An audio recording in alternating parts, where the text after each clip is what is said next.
Hello दोस्तों, आज हम उपन्यास सम्राट प्रेमचंद जी के एक अन्य सामाजिक उपन्यास गबन के विषय में पढ़ेंगे। गबन उपन्यास की कथा वस्तु यथार्थ के जीवन से संबद्ध है। एक मध्यम वर्गीय परिवार अर्थ के अभाव में नारी के आभूषण प्रेम के पारितोष में किस प्रकार विपन्न जीवन व्यतीत करता है और उपन्यास के नायक को कितना यातनामय जीवन व्यतीत करना पड़ता है। इस उपन्यास में उसी का स्पर्श प्रधान दिग्दर्शन है। गबन की घटना के प्रमुख दो कारण हैं। ये जो उपन्यास है इसका नाम गबन इसलिए रखा गया है क्योंकि पूरे उपन्यास का मूल जो है एक घटना पर आधारित है। वो घटना है उपन्यास के नायक के द्वारा गबन किया जाना। गबन करने के पीछे दो मूल कारण हैं। एक उसकी पत्नी जालपा की नारी सुलभ आभूषण प्रियता, दूसरा रमानाथ द्वारा अपनी आर्थिक स्थिति का मिथ्या रूप से प्रदर्शन करना।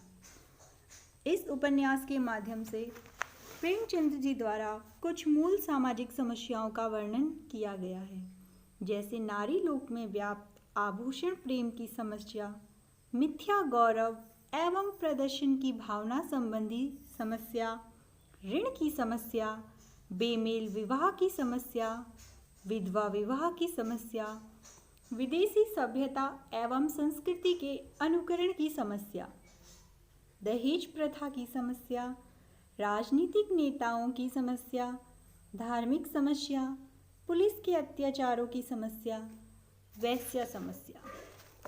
मित्रों, ये उपन्यास आकार में बड़ा है, तो इसकी विषय वस्तु को सूक्ष्म ढंग से समझने के लिए हम इसे दो भागों में पढ़ेंगे। कथा वस्तु का आधा हिस्सा इस भाग में और बाकी का हिस्सा और उसकी कुछ समीक्षात्मक बातें हम दूसरे भाग में पढ़ेंगे। उपन्यास का प्रारंभ होता है चंद्रहार की लालसा के साथ। इस उपन्यास के प्रमुख पात्र हैं दीनदयाल, उनकी पत्नी मानकी, जालपा, रमानाथ, रतन और उनके पति वकील इंद्रभूषण जी, दयानाथ जो कि रमानाथ के पिता हैं, देवी दीन, उनकी पत्नी जग्गो और एक और महिला पात्र इसमें आती हैं जिनका नाम है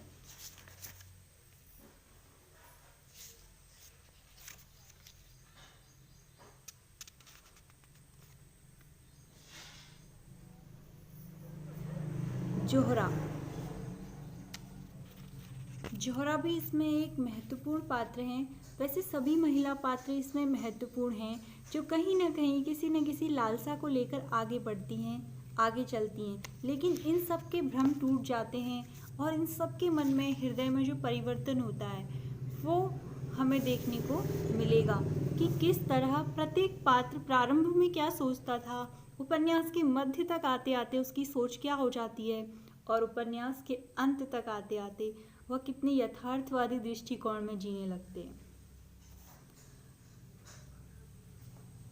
कथानक का प्रारंभ दीनदयाल से होता है। दीनदयाल प्रयाग के एक गांव के जमींदार हैं। ज़्यादा धनी नहीं है, लेकिन गांव में धाक बहुत है। उनकी ही पुत्री है जालपा।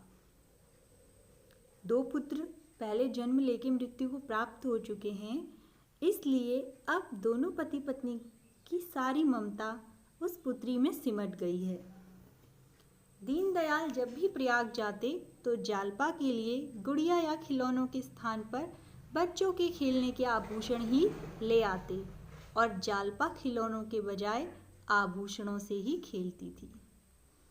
यहाँ पर एक मनोवैज्ञानिक तथ्य भी सामने आता है कि बच्चा जो होता है वो उसी प्रकार का व्यवहार अपने आने वाले समय में वयस्क अवस्था में करता है। जैसा संस्कार, जैसी शिक्षा, जैसा वातावरण हम उसे उसके बचपन में देते हैं। तो जालपा को जिस उम्र में खिलौने मिलने चाहिए थे, दोस्त मिलने चाहिए थे, उस उम्र में उसे आभूषण दिए जाते हैं और ये आभूषण अब उसे अत्यंत प्रिय हो जाते हैं। सावन का महीना था, आमों के बाग में झूला पड़ा था। जालपा अपनी बाल सहचरियों के साथ झूले पर झूल रही थी कि एक बिसाती आ गया। बिल्लौर के बने एक फिरोजी रंग के चंद्रहार पर जालपा अड़ गई। अंत में मानकी को जालपा के लिए वह चमकता दमकता चंद्रहार क्रय करना पड़ा। जालपा उसे पहनकर गांव में न जाने कहां कहां घूमती फिरी। हर उत्सव, मेले, पर्व आदि पर वह उसे पहनती और फूली न समाती। इस घटना से ये तो साफ हम देख सकते हैं कि जालपा को कितना प्रेम था आभूषणों से। एक बार दीनदयाल प्रयाग से लौटे तो मानकी के लिए एक असली चंद्रहार ले आए, यानी अपनी पत्नी के लिए। जालपा उसे देखकर और ज़्यादा आकृष्ट हुई। अब उसे अपना नकली चंद्रहार कुछ फीका लगने लगा और वो अपने पिता से कहती है कि मुझे बिल्कुल वही चंद्रहार ला के दो जैसा आपने माँ को दिया है। माँ ने यह कहकर टाल दिया क्योंकि उस समय वो बच्ची थी कि बेटा जब तुम बड़ी हो जाओगी, ससुराल जाओगी, तुम्हारा विवाह होगा तो वहाँ से तुम्हारे लिए चंद्रहार आएगा। जालपा के मन में असली चंद्रहार की तीव्र लालसा जाग गई और वह अधीरता से विवाह की प्रतीक्षा करने लगी। समय आगे बढ़ता गया, जालपा विवाह योग्य हो गई, लेकिन ये बात उसके मन में अब भी उसी तरह बैठ गई थी कि आपके विवाह में आपके लिए चंद्रहार आएगा। अंत में दयानाथ के आवारा पुत्र रमानाथ के साथ जालपा का विवाह होना निश्चित हुआ। दयानाथ कचहरी में नौकर थे, किंतु रिश्वत लेने से बचते थे। उन्हें 50 रुपये मासिक मिलते थे, जिससे वे 5 सदस्यों के परिवार का किसी प्रकार भरण पोषण करते थे। घर की स्थिति बेहतर नहीं थी। रमानाथ आवारा था। दयानाथ उससे दुखी रहते थे और उसका विवाह नहीं करना चाहते थे, लेकिन उनकी पत्नी जो थी रामेश्वरी, उसकी जिद के चलते उन्हें विवाह के लिए स्वीकृति देनी पड़ी। दीनदयाल ने टीके में 1000 रुपये भेजे। इससे प्रोत्साहित होकर दयानाथ ने ऋण लेकर 3000 के आभूषण चढ़ाए और पानी की तरह धन का अपव्यय किया। लेकिन ये सब उसने किससे किया? कर्ज लेके। और कर्ज एक ऐसी समस्या होती है जिस पे पड़ जाने के बाद बाहर आना बहुत ही मुश्किल हो जाता है। इतने पर भी वो चंद्रहार न चढ़ा सके और जब जालपा का विवाह हुआ और गहने आए, उसने देखा उसमें चंद्रहार नहीं है तो उसका हृदय टूट गया। उसे भारी निराशा हुई और उसकी आभूषण प्रियता को अथाह ठेस पहुंची। जालपा के जो आभूषण थे वो जालपा के आभूषण ऋण लेकर बनाए गए थे, इसीलिए जब ऋण टाइम पे नहीं चुका पाए तो दबाव बढ़ने लगा और एक दिन पिता पुत्र ने मिलकर जालपा के गहनों को रात को चुपचाप से उठा लिया और ऋण चुका दिया और सुबह होने पर कहा कि उसके गहने चोरी हो गए। इस बात का जालपा पे बहुत बुरा असर पड़ा और अब वो कैसे रहने लगी, बहुत दुखी रहने लगी। दिन भर सोई रहती क्योंकि उसको आभूषणों से बहुत प्रेम था। वह सुबह उठती थी तो सबसे पहले अपने आभूषणों को देखती थी, रोज़ अलग अलग उन्हें पहनती थी। बहुत ज़्यादा मोह होने के कारण उसके लिए मानो किसी ने उसकी सांसें छीन ली हो। आभूषण चोरी हो जाने के बाद जालपा के आग्रह से रमानाथ को अब नौकरी की चिंता होने लगी। किसी तरह उसकी नौकरी एक चुंगी में लग गई। इसी बीच उसकी माँ ने एक चंद्रहार भेजा, लेकिन जालपा ने उसे स्वीकार नहीं किया। उसने निश्चय किया कि अब तो वह अपने पति की कमाई से ही चंद्रहार पहनेगी। देखो, महिलाओं में एक आत्मसम्मान होता है, विवाह से पूर्व अलग और उसके पश्चात अलग। आभूषणों के क्रय की स्थिति अब तक रमानाथ के पास नहीं थी, लेकिन नौकरी लग जाने से कुछ आशा और कुछ उमंग उसके हृदय में होने लगी। वह जालपा से अत्यंत प्रेम करता था और शायद ये प्रेम ही था जिसकी वजह से वो सच नहीं बोल पाता था, अपनी आर्थिक स्थिति का सच्चा वो नहीं बता पाता था जालपा को। और लेकिन अब उसको एक ये खुशी भी थी कि अब वो जालपा के लिए आभूषण बना पाएगा और उसको संतुष्ट कर पाएगा। वह उसकी नारी सुलभ आभूषण प्रियता के पारितोष के लिए प्राणपट से जुट गया।